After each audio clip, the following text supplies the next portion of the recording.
Hi everybody, it's Az here from HeelvsBabyface with another World of Warcraft secret.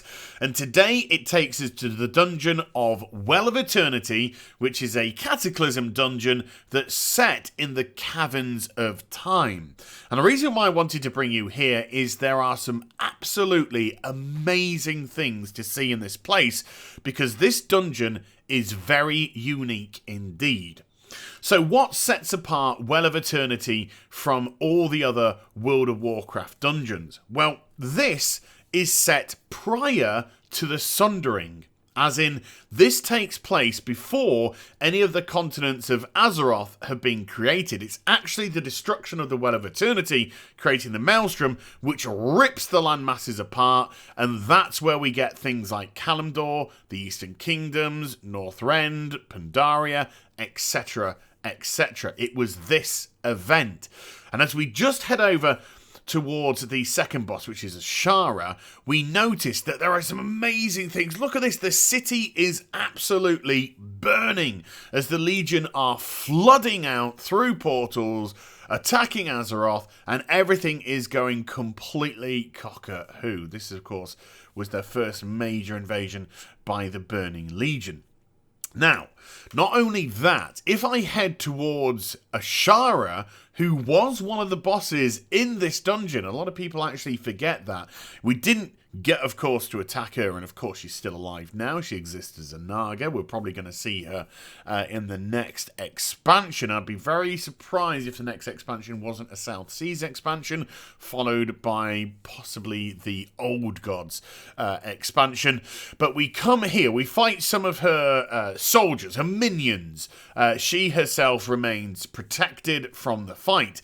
But if we just look over to this portion of the dungeon, look, there's an untouched other segment of the city. And if we just look a little bit to the right hand side, this part is actually the beginning of the dungeon. So we've already been there, but here, this is where I'd love to explore as well. So there are a lot of things in this dungeon which demand the attention of an explorer. So what I'm going to do is going to take the teleport down to the base level where you attacked Manaroth. Now, there's actually a couple of ways to escape this dungeon. I'm just going to show the one-off, very simple one, that is right by the spawning point. There's the teleporter. All you need to do is follow it around here, where I'm showing you, and then when you get to the top of this mound, you can either fell rush across or leap across if you're in Vengeance spec, and that is it. You've now actually bypassed all the invisible walls of the dungeon itself, and you can explore it at your leisure. Now, it's actually better probably to be in Havoc spec for this dungeon, because the Fell Rush comes in very handy indeed when you're wanting to perform certain things, like get to that portion of the city which wasn't on fire and was untouched. But before we do that, a little look over here, because behind all the mountains, look, it goes for a long, long time. There is a lot of open grass with lots of trees, but this aesthetic seems to go throughout the course of the whole circumference of the dungeon itself. Nothing massively interesting to see, although there was one thing that I did discover, which I will show off, which I was absolutely fascinated about. But first things first, what I'm going to do now is jump into Havoc spec for this next section of the video, because I'm going to jump, fell rush a couple of times, and land on that mound at the other side, and then just glide the rest of the distance. That is a big amount to do, and that was actually relatively tricky. But the harder part comes now, because what I need to do is just wait for the charges of Fell Rush to return.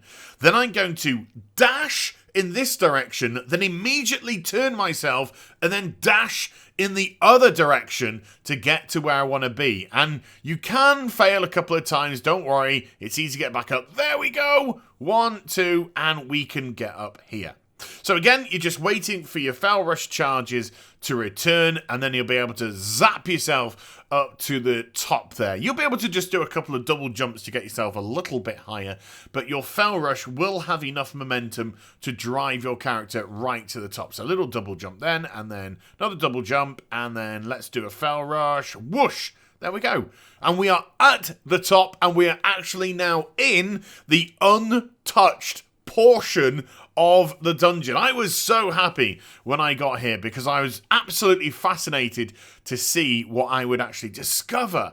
The buildings, because the architecture is slightly different than we've seen before. We've got this blend of stone and nature, stone and trees. Kind of reminiscent of Darnassus for sure, but it's something which you don't see in the game particularly often. And even now, if you think to zones in Legion that do have a heavy night elf or heavy high elf aesthetic, they still don't look like this. They still have this, a modernised version. Blizzard have obviously created a modernised version of the Night Elf architecture, which is beautiful. I've always been fascinated by that. I think I was done to death by all the orc stuff which they showed off. So let's just go to this pantheon here, because this has got something which I found a little bit interesting and I did giggle at. Everything's made up, but if you go here to the centre section, they've actually cut it off in the middle and the sides don't match. And it's very interesting because if you go back to where the Ashara fight was and you look over at that pantheon, you wouldn't be able to tell at all. It's very fascinating how optical illusions can play with your mind, and you see necessarily not what's there, but you see what you want to see or what your brain thinks would be there. It's very, very clever. Lots of other empty night elf, high elf buildings as well. And this set of stairs, this door here, would lead us back to the first boss of the dungeon. And there is actually a way to return here. So what I'm going to do now is you just literally start jumping into this corner here, another double jump to get up. And then if you turn, you can actually leap and Fel Rush back into the dungeon itself.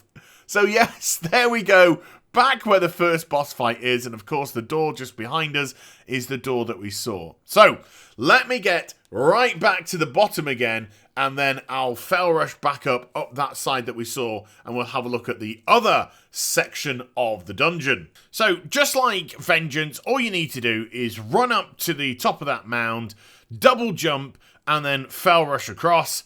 Really easy stuff to do. So instead of going on the right hand side, let's head towards the left hand side, and I'm going to show you something off the beaten track now. This is the thing which fascinated me, because although I explored the whole area behind the mountains, it was pretty much just brown land, green land, and then trees, burning trees, non-burning trees. Nothing really stood out. That looked awesome, didn't it? Nothing really stood out, apart from this one thing. And this one thing just struck me because, to me, it kind of highlighted a wee bit of the artistry that goes behind creating the dungeon. Now, one thing that I have always loved about World of Warcraft, and one thing I have always praised about the World of Warcraft, no, not daily quests. No, God, no. No, what I'm talking about, of course, is the aesthetic of the game. I think the aesthetic of the game is fantastic. I think the World of Warcraft sets itself apart from every other MMORPG out there with its style, its slightly cartoony style, but it's a style that's very tight. It's a style which really suits the game, and it's a style which, in my eyes, looks absolutely fantastic. And one thing I've always absolutely loved is the constructions, the way that Blizzard actually put things together, whether it be raids, dungeons, cities, small little hubs. It doesn't matter.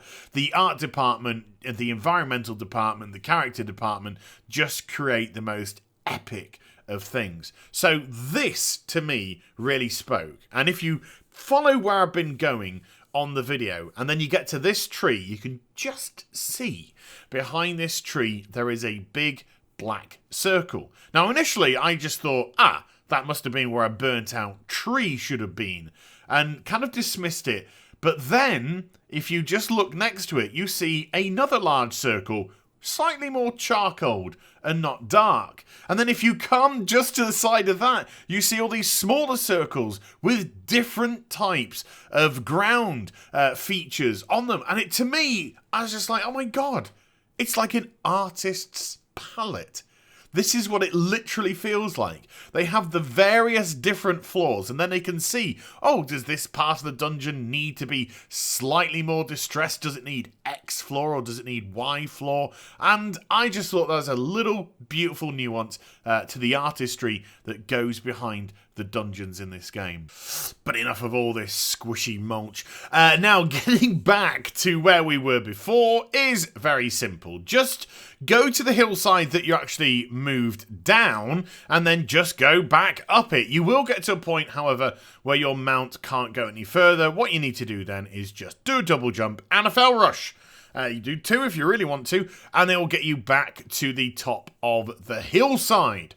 So with everything really on the right-hand side just now being big, open, green land and trees, what I'm going to do now is I'm going to head towards the other side of the city, the part of the city that was absolutely raging on fire because of the invasion of the Legion. And then, of course, we've got the Well of Eternity, which is completely out of control with all the magics and the perversion and all that kind of jazz, which is ready to explode and cause the continents of Azeroth to be as they are now.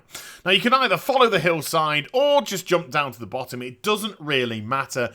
When you're in this section here, you may, if you go too far to the left, actually discover some invisible walls. But if you do, just follow them to the right-hand side, because they will actually have an end which isn't too far, and then you could just follow it around to the left from there. But we're going towards the city, and you can see exactly how much work has gone into this dungeon, and you realise why they actually have their mountains completely covering the place, because there is so much to physically see, and I mean from a perspective of your eye line, that if they didn't have the mountainside here, you'd be able to see all the way through for days.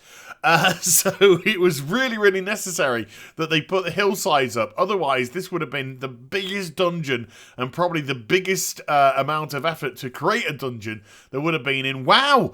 But look here. We're going to get a little bit of smoke and mirrors territory, so we could see from above, and you have to look again. Think of the angle, the perspective that you're looking at this from the actual dungeon itself. But when you come down to ground level, you notice things like this is slightly raised up from the ground. It's actually attached at the other side, but because of the way that that building itself is constructed, if it was to go in the real world, it'd need a slightly raised area to go on the rest of it. All the buildings are empty. There's no furniture inside, and although you can't physically enter some of the towers, some of them you can. Some of the towers that exist in today's World of Warcraft that are here, you can actually fell rush up, double jump across broken pathways and such, like that tower over there, and you'll actually be able to make your way up to the top. But there's no furniture, there's nothing physically inside any of these.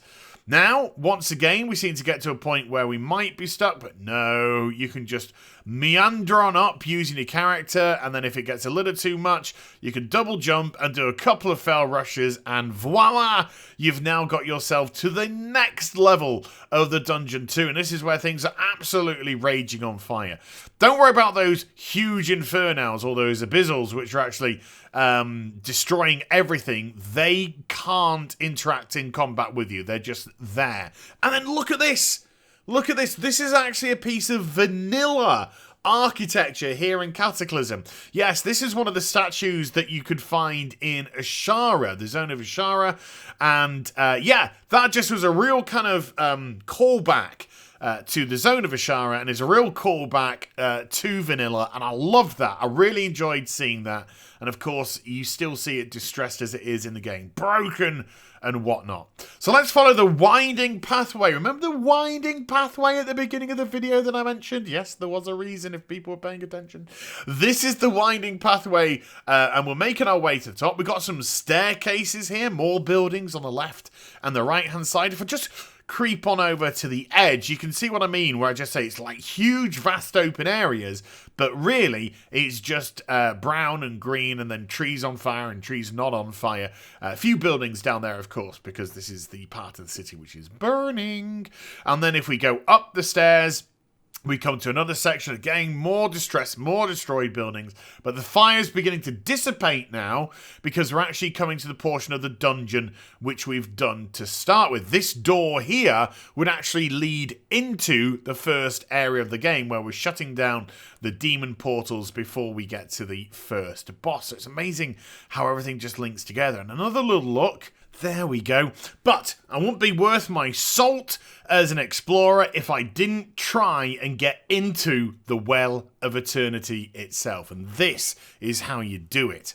Now, this is a little tricky, so if you fail, don't worry, just keep trying. First of all, leap, jump, and then fell rush across to the top of this building. And again, leap, double jump, and then just glide and fell rush across to this portion of the map. From here, just very carefully nudge your way, not quite to the top, but not too far that you slip off the left-hand side. Get yourself to about here, exactly where I am.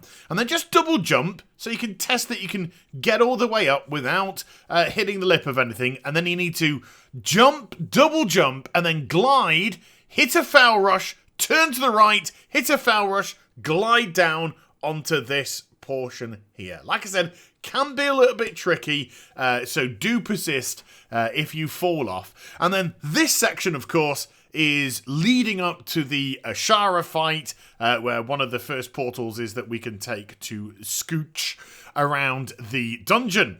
Now, all these tendrils, tree tendrils, they basically have no form. You can walk right through them. The landmass is solid, but the tree, no. So you can literally just like just glide inside, move your way across. There's a little peekaboo into, again, some of the construction. Move your way as far right as you can possibly get, and then all you need to do now is just do some double jumping, fell rushing, and some gliding towards the Well of Eternity. Nothing should really stop you, and even if you cock up a couple, that wasn't the most slick way of getting there, you can still glide in without any trouble at all. And here we go, look at this. What a sight as we enter the Well of Eternity. Oh my god, the abyss awaits. Now, if I was to just turn myself 360, this is the well itself. Wow. This is the interior of it. But again, if I just pull back the veil, go through the Well of Eternity, this is genuinely what it looks like. Look at this. It's literally just a big pit which goes down. That cone, of course, is all part of the wonderful effects that we saw. But this is just that. There's just ground. There's nothing. And there we go. That, ladies and gentlemen, is how you can escape the Well of Eternity. It's probably one of the best videos that I've done in terms of, I was so fascinated by everything that I could see. I thought it was absolutely wonderful, but I really hope that you enjoyed the vid. This, of course, is dedicated to Haven as well. And if you did like it, please do get a thumbs up and also subscribe to my channel. Follow me on social media and Twitch for live streaming. Links in the description down below. And I'll be back with some more stuff very soon. You take care, everybody. Bye for now.